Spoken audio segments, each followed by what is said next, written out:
반갑습니다. 9월 14일 목요일 큐티 스케치 시간입니다. 오늘 본문은 히브리서 8장 1절부터 13절까지의 말씀입니다.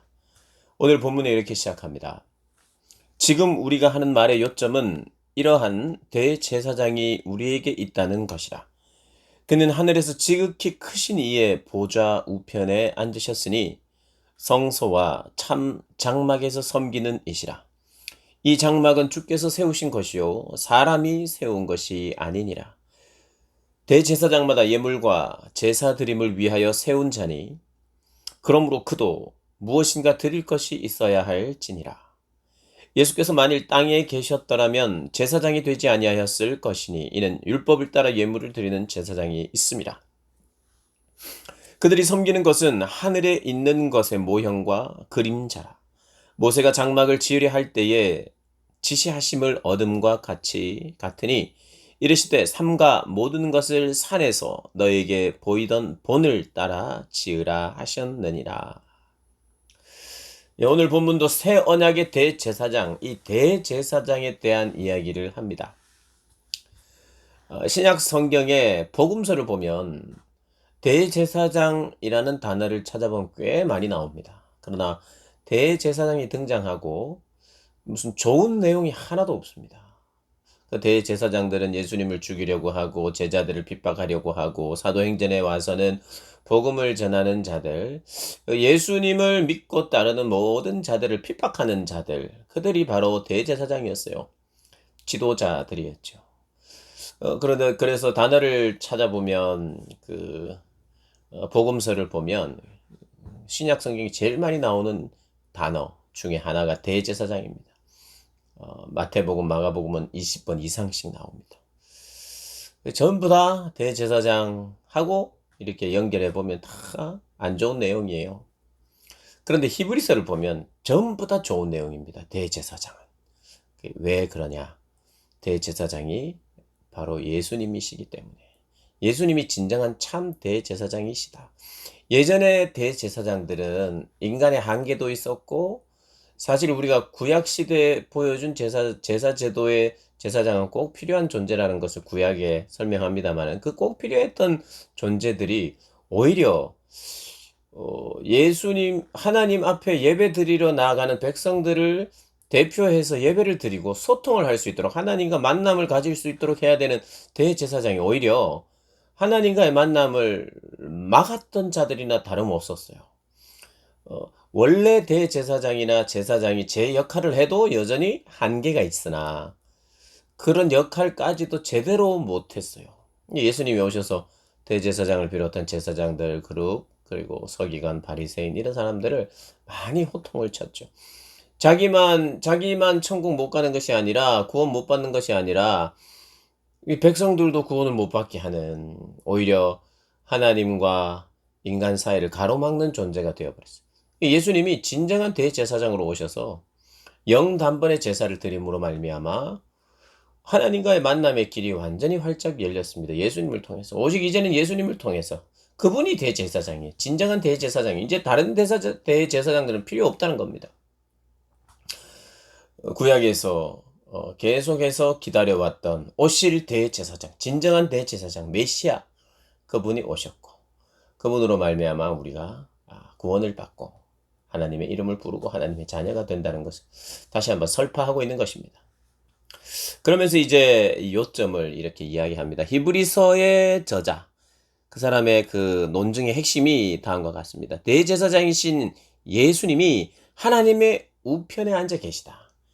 그러니 하나님께 중보하고 기도하고 또 하나님께 변호하고 함께 다스리시는 분이라는 거예요. 그래서 그분은 대제사장이면서 동시에 하나님이신 분이에요. 예수님은 어떤 일을 하셨느냐? 예수님의 구원 사역이 정말 성공적으로 이루어졌다는 것을 히브리서는 이야기합니다. 완전히 성공적이다. 그리고 하나님이 인정하시고 영광스럽게 하셨다. 누구를요? 예수를. 그리고 더 좋은 언약의 중보자로서 그리스도인들의 믿음을 돕는다. 이렇게 요약한다고 볼 수 있습니다. 더 좋은 언약의 중보자. 그분이 바로 예수 그리스도라는 거예요. 그분이 진정한 대제사장이라는 거죠.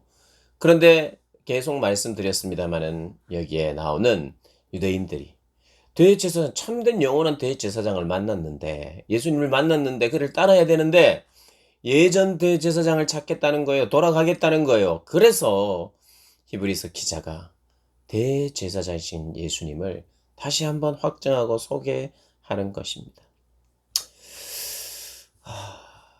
결코 파기되지 않는 새 언약. 이제 이 새 언약은 우리 주님으로 말미암아 맺은 새 언약, 어떤 약속일까요? 구원의 약속이죠. 더 좋은 언약. 누가 중보자가 되신다고요? 예수님.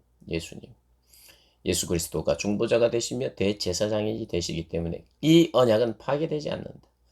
옛 언약은 파기되었어요.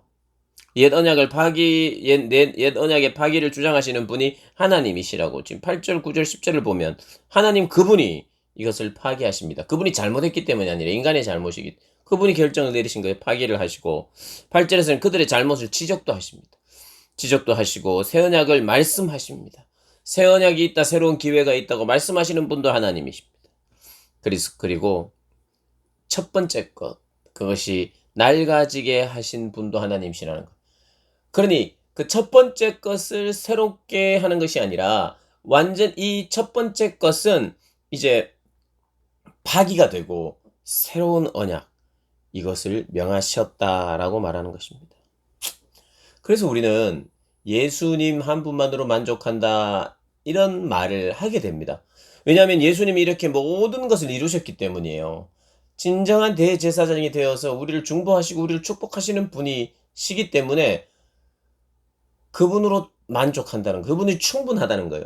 예, 나는 예수님으로 만족합니다라는 뜻은요, 이런 건 아니에요. 이제 그만하면 됐다. 이제 예를 들면 먹는 거라고 친다면 그 정도 적당하게 먹은 것 같고 좀 더 많이 먹은 것 같으니까 이제 좀 만족해도 되지 않겠니? 이제 만족할 법도 한데 라고 권유하는 게 아니에요. 예수 믿고 내가 받을 복이 참 많은데 예수님으로 만족한다. 그래, 너는 예수 믿으니까 다른 욕심은 내지 마라. 이제 그 정도 그렇게 사는 것도, 그런 은혜를 받고 사는 것도 만족해야지, 자족해야지, 그냥 이런 정도를 말하는 게 아니에요. 예수님으로 만족한다는 것은 이런 겁니다. 예수님으로 충분하고, 예수님으로 너무 흡족하고, 예수님 때문에 차고 넘친다라는 그런 만족이에요. 그러니까 구분하셔야 되겠죠. 내가 세상 욕심은 버리고 예수님으로 만족하자, 이런 의미도 분명히 있긴 있습니다만은, 그냥 더 할 수 있는데, 더 채울 수 있는데 내가 양보하는 그런 마음으로 그래, 주님으로 만족하자. 마치 식사 이 정도 먹었으면 뭐 맛있게 먹었지, 뭐 이 정도로 만족하자, 이러는 결단 차원이 아니라 이 말입니다. 이걸 구분하셔야 돼요. 예수님으로 만족하다는 것은 너무 충분하던, 너무 흡족하고, 그리고 차고 넘치고 있다는 것을 주님으로 만족한다는. 그러니까 이 히브리서를 보면 주님이 완전하시고 주님이 충분하시고 주님으로 만족한다는 뜻이, 만족스럽게 모든 것을 이루셨기 때문에, 새로운 언약의 중보자로 완벽하게 서셨기 때문에, 그래서 그분의 작품이 완벽하고 완전하다는 의미로 그분에 대해서 만족한다는 뜻이. 나는 너무 주님으로만 만족합니다. 이 뜻은 이제 웬만한 욕심은 이제 괜찮습니다, 이런 게 아니라, 아쉬움의 고백, 이게 아니라 내 영혼이 너무 샘솟는 만족함으로 가득 찬 예수를 아는 기쁨, 그것으로 가득 차 예수님이 전부입니다. 만족합니다. 그런 의미라는 것, 차고 넘치는 만족이라는 거 꼭 기억하시고, 그러면 그것이 우리가 경험돼야 되죠. 그래서 하나님이 나의 눈을 열어주십시오. 나의 심령을 새롭게 해주십시오. 예수님으로 충분하고 차고 넘치는 충만한 은혜가 예수님으로 채워져야지 이것이 해결되는 것이지, 다른 것으로 채워지면 평생 경험해보지 못한 세계가 되어버리죠. 그러니까 예수님으로 너무 충분하고 차고 넘치고 더 이상 필요한 것이 아무것도 없는 상태. 근데 예수님이 어떤 분이신지, 예수님을 채워져야만 경험할 수 있는 것이지, 그렇게 한번 생각해 보자. 그래, 뭐 살 만큼 살았고 나도 뭐 다양한 거 경험해봤고 이제는 예수 믿고 예수님처럼 가난한 사람들과 함께 소박하게 살자, 이런 게 아니라는 거죠. 나도 뭐 이제 나이도 좀 들고 뭐 이렇게 좀 예전에 못했던 그런 삶을 한번 살아보자. 예수님처럼 가난하고 소외된 자들을 위하여 좀 봉사하고 그런 삶도 한번 살아보자. 이제 만족한다. 나도 이제는 뭐 예수님으로 만족해야 되지 않겠나. 믿고 구원받은 것으로 만족하면 되지. 이런 게 아니라는 거예요. 차고 넘치고 샘솟는 만족함이 계속되는, 그래서 예수 위하여 나를 드리기를 기뻐하는 그런 충만이라는 걸 기억하셔야 돼요. 그럼 그 충만을 경험하셔야 되겠죠. 경험해도 더 경험하게 되고. 그래서 예수님의 영으로, 예수로 충만한 저와 여러분 되시기를 주님의 이름으로 축복합니다.